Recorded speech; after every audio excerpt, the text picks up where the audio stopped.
Selamat siang, perkenalkan nama saya Chelsea Salsabila Raffi Putri dari jurusan Food Technology 2019.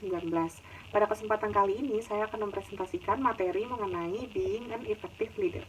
Nah, yang pertama saya akan menjelaskan mengenai Early Leadership Theories. Nah, Early Leadership Theories ini sendiri terbagi menjadi 3. Dan saya akan menjelaskan masing-masing dari Early Leadership Theories ini. Yang pertama ada Leadership Trait Theories. Ini adalah teori identifikasi specific personality dari seorang leader dan yang membedakannya dengan non-leader. Dan dalam teori ini terdapat 7 sifat yang menggambarkan seorang leader. Yang pertama ada drive. Jadi seorang pemimpin itu harus memiliki ambisi untuk mencapai goalsnya dan mereka harus selalu inisiatif dalam setiap tindakannya. Kemudian yang kedua adalah desire to lead. Jadi seorang pemimpin itu harus memiliki keinginan yang kuat untuk menginspirasi, memimpin, dan bertanggung jawab kepada karyawan atau bawahannya. Kemudian yang berikutnya ada honesty and integrity. Jadi seorang pemimpin itu harus bisa membangun rasa percaya pada setiap karyawannya, yaitu tidak hanya dengan perkataan tapi juga dengan tindakan. Kemudian yang berikutnya adalah self-confidence. Pemimpin harus percaya diri, tidak ragu dan juga tegas. Berikutnya adalah intelligence. Jadi pemimpin itu juga harus cerdas sehingga mereka bisa membuat keputusan dan juga menyelesaikan masalah dengan benar. Yang berikutnya adalah job relevant knowledge. Pemimpin harus bisa memiliki pengetahuan yang dalam mengenai bisnis yang sedang ia geluti atau sedang ia jalankan. Kemudian yang berikutnya adalah extraversion. Jadi seorang pemimpin itu harus bisa memberikan energi positif untuk para karyawannya dan juga harus bisa sociable. Berikutnya adalah proneness to guilt. Jadi pemimpin itu harus rawan dengan rasa bersalah sehingga mereka bisa mempunyai rasa tanggung jawab yang besar dan kuat kepada para karyawan. Nah, untuk leadership trait theories ini saya mengambil contoh dari CEO Tokopedia yaitu William Tanuwijaya. Jadi dalam sebuah wawancara, ia tuh mengungkapkan kalau dirinya itu bisa menjadi seorang CEO seperti sekarang selalu menerapkan yang namanya growth mindset, inovatif, berani bermimpi, berani mengambil resiko, dan selalu rendah hati. Hal ini terbukti dari suksesnya ia menjalankan Tokopedia sampai bisa sebesar seperti sekarang. Kemudian yang berikutnya adalah Leadership Behavior Theories. Ini adalah teori yang mengidentifikasi perilaku-perilaku yang dilakukan oleh seorang leader dan yang membedakannya dengan non-leader.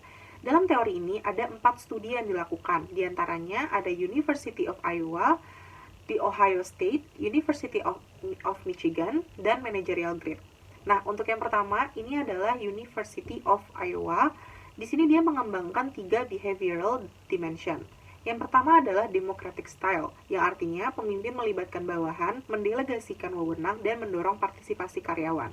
Kemudian ada autocratic style, yang artinya pemimpin mendikte bagaimana karyawan melakukan metode kerja, memusatkan pengambilan keputusan, dan membatasi partisipasi. Kemudian ada laissez-faire style yang artinya kelompok di perusahaan diberikan kebebasan dalam membuat keputusan dan melakukan pekerjaannya. Kesimpulan dari studi ini adalah style yang paling efektif dilakukan adalah democratic style. Kemudian yang berikutnya adalah Ohio State. Dia di sini mengembangkan 2 behavioral dimension. Yang pertama ada consideration yang artinya mempertimbangkan ide dan perasaan bawahan. Dan juga ada initiating structure yang artinya strukturisasi pekerjaan dan relasi pekerjaan untuk mencapai sebuah goals. Kesimpulan dari studi ini adalah leader harus bisa melakukan 2 behavioral dimension ini untuk mencapai kepuasan dan performa yang maksimal dari para karyawannya. Kemudian University of Michigan, dia mengembangkan 2 behavioral dimension juga. Ada employee oriented yang artinya menekankan hubungan interpersonal dan memperhatikan kebutuhan para karyawannya. Dan juga ada production oriented yang artinya menekankan aspek teknis atau tugas dari suatu pekerjaan.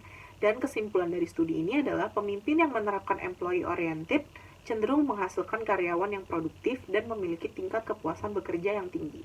Dan terakhir ada managerial grade yang terbagi menjadi 2 behavioral dimension.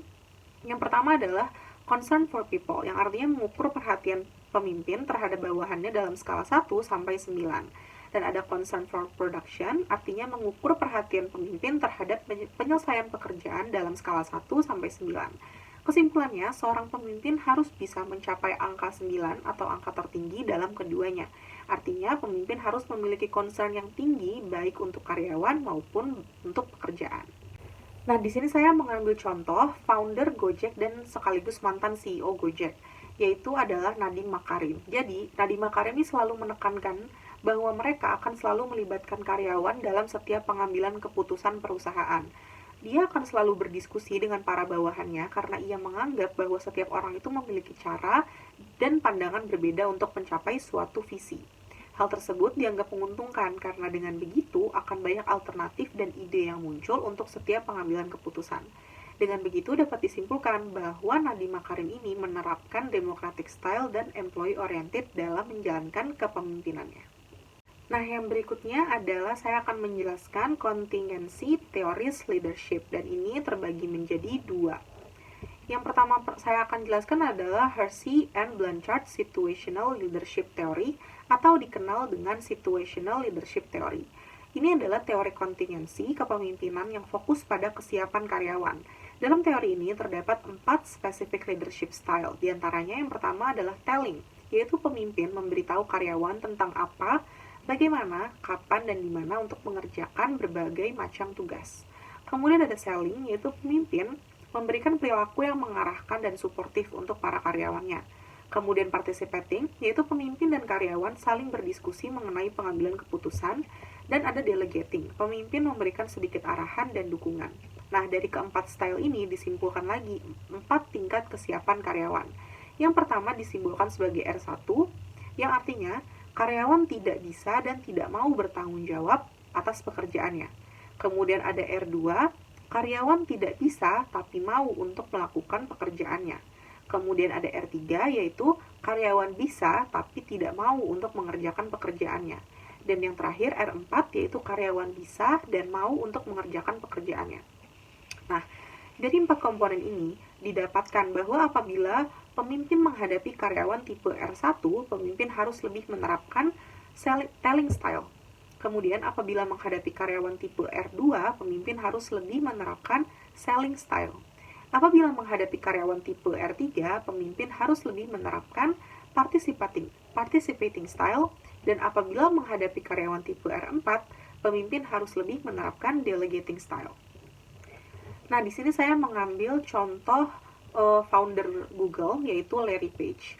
Jadi, Larry Page ini lebih menerapkan delegating style. Dari referensi yang saya dapat, Larry Page selalu menuntut karyawannya agar bekerja sampai batas kemampuannya. Karena ia ingin para karyawannya bisa memiliki kemampuan yang di atas standar, sehingga mereka nantinya bisa menjadi sumber daya manusia yang berkualitas dan dibutuhkan di perusahaan manapun. Berikutnya adalah Path Goal Model. Ini adalah sebuah teori kepemimpinan yang mengatakan bahwa tugas pemimpin adalah membantu para bawahannya dalam mencapai tujuan mereka dan memberikan arahan atau dukungan yang diperlukan untuk memastikan bahwa tujuan mereka sesuai dengan tujuan perusahaan atau organisasi. Nah, di sini digambarkan ada 4 perilaku pemimpin. Yang pertama adalah directive leader, yaitu pemimpin memungkinkan bawahan mengetahui apa yang diharapkan dari mereka, menjadwalkan pekerjaan yang harus diselesaikan, dan memberikan arahan tentang cara menyelesaikan tugas. Kemudian ada supportive leader, yaitu pemimpin yang menunjukkan kepedulian terhadap kebutuhan para karyawannya. Kemudian ada participative leader, yaitu pemimpin yang berkonsultasi dengan anggota kelompok dan menggunakan saran mereka sebelum membuat keputusan. Kemudian ada achievement oriented leader, yaitu pemimpin yang menetapkan tujuan yang menantang dan mengharapkan para karyawannya untuk bekerja semaksimal mungkin. Di sini saya mengambil contoh founder dari Apple, yaitu Steve Jobs. Jadi, Steve Jobs ini merupakan tipe achievement oriented leader. Steve lebih berfokus pada tugas dan kinerja perusahaannya daripada perasaan para karyawannya. Ia hanya mau mendengarkan ide-ide mereka. Steve juga merupakan seseorang yang perfeksionis dengan kepribadian yang agresif dan suka menuntut. Oleh sebab itu, banyak karyawan yang sebenarnya mengkritik personality dari Steve Jobs ini. Namun terlepas dari itu, Steve sukses memotivasi para karyawannya sehingga mereka bisa menciptakan sesuatu yang hebat. Dia menginfluence para karyawannya untuk memiliki kemauan bekerja yang tinggi dan membuat mereka percaya bahwa mereka dapat menciptakan sesuatu yang hebat. Hal ini dapat kita buktikan dan dapat kita lihat dari produk-produknya Apple yang berikutnya saya akan menjelaskan contemporary views of leadership. Nah, untuk bagian yang ini pertama adalah transactional transformational leadership. Nah, jadi untuk transactional leadership ini sendiri artinya adalah kepemimpinan yang memimpin dengan menggunakan social exchanges. Leader tipe ini memotivasi dan mengarahkan para karyawannya untuk bekerja semakin maju dan dekat dengan goals dengan cara menukar produktivitas mereka dengan suatu penghargaan ataupun apresiasi.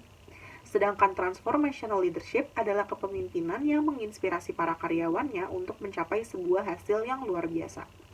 Nah, kedua teori ini tidak bisa kita anggap sebagai sesuatu yang berlawanan, sebab transformational leadership berkembang dari transactional leadership. Transformational leadership menghasilkan tingkat usaha dan kinerja karyawan melampaui apa yang terjadi dengan pendekatan transaksional saja. Sebab, transformational leadership akan menanamkan pada karyawan kemampuan untuk mempertanyakan baik pandangan yang sudah dipegang oleh pemimpin maupun pandangan yang lainnya. Nah, di sini saya mengambil contoh dari CEO SAS Institute, Jim Goodnight. Sebagai CEO, ia sangat memperhatikan perhatian dan kebutuhan karyawannya untuk berkembang. Ia mengubah kesadaran karyawannya tentang masalah dengan membantu karyawan tersebut melihat masalah lama dengan cara yang baru. Ia juga mampu membangkitkan dan menginspirasi karyawannya untuk mengerahkan upaya ekstra dengan tujuan mencapai goals bersama. Nah, yang berikutnya adalah charismatic leadership. Ini adalah tipe kepemimpinan di mana pemimpinnya memiliki kepribadian yang percaya diri, antusias, dan memiliki banyak cara untuk menginfluence karyawannya. Ada beberapa kriteria untuk seseorang dapat disebut sebagai charismatic leader. Di antaranya yang pertama adalah have a vision. Jadi seorang pemimpin itu harus memiliki visi untuk perusahaannya. Kemudian ada ability to articulate vision. Jadi pemimpin harus memiliki kemampuan untuk bisa mencapai visinya. Kemudian ada willingness to take risk, dalam arti willingness to take risk to achieve vision. Jadi pemimpin itu harus memiliki kemauan untuk mengambil resiko demi mencapai visinya. Kemudian ada sensitivity, dalam artian sensitivity to both environmental constraints and followers' needs. Jadi pemimpin itu harus bisa peka terhadap kendala lingkungan serta kebutuhan karyawannya. Kemudian behavior that are out of ordinary. Jadi pemimpin juga harus memiliki perilaku yang luar biasa dan berbeda dari yang lain. Nah, contoh yang saya ambil di sini adalah CEO dari perusahaan Amazon, Jeff Bezos.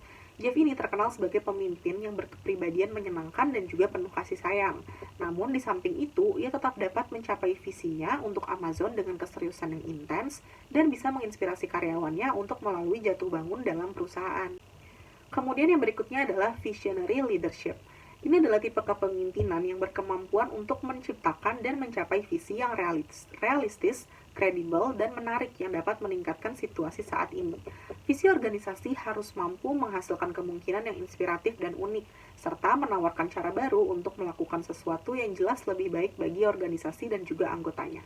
Contoh yang saya ambil di sini adalah CEO dari Dell Technologies, yaitu Michael S. Dell.